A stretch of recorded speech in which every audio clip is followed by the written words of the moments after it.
नमस्कार मैत्रिणींनो, चविष्ट भोजन या यूट्यूब चॅनलवर मी तेजस्वी सर्वांचं मनापासून स्वागत करते. भाजी पाहिल्यानंतर तुम्हाला लक्षात आले असेल की ही कशाची भाजी आहे.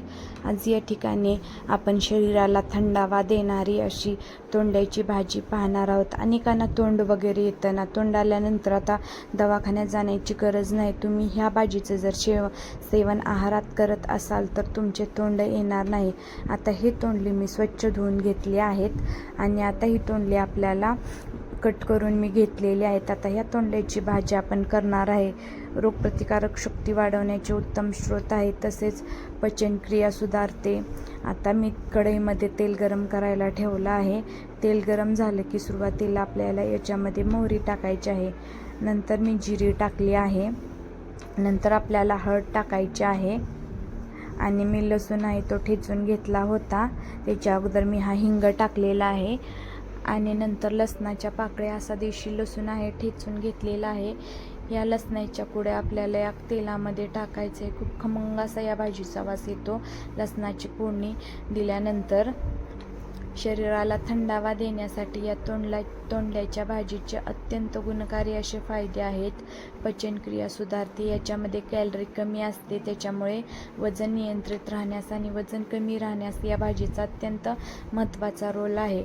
आता मी ही तोंडली अगोदर स्वच्छ धुवून घेतली होती आणि नंतर चिरली होती आणि नंतर चिरल्यानंतर पाण्यात टाकायची नाहीत, कारण ही भाजी चिकट होते.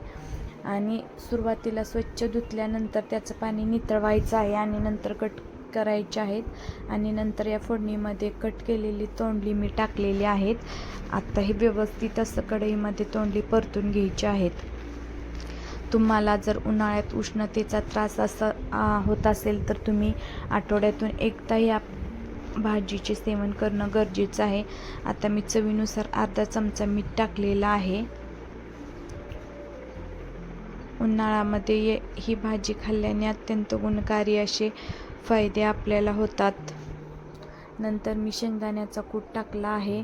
अगोदर शेंगदाणे भाजून ठेवले होते. नंतर मिक्सरमध्ये अबडधोबड असे, जास्त बारीक नाही जास्त मोठे नाही, अशा पद्धतीने बारीक केले होते. त्यानंतर त्याचा कूट बनवून मी काचेच्या बरणीत ठेवते आणि जसा लागेल तसा वापरते. आयत्या वेळेला जर करायचं म्हणलं तर कूट आयत्या वेळेला असल्यानंतर बरं पडतं टाकायला, नाहीतर खूप उशीर होतो भाजी करायला.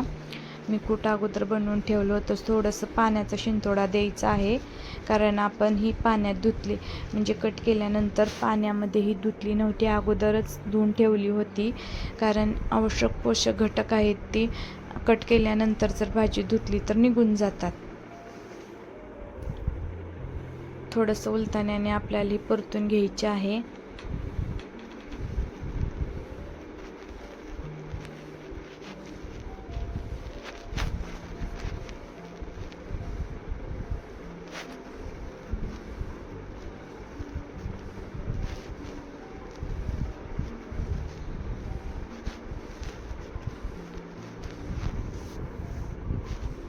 आणि त्यानंतर आपल्याला याच्यावरती ताट झाकायचं आहे.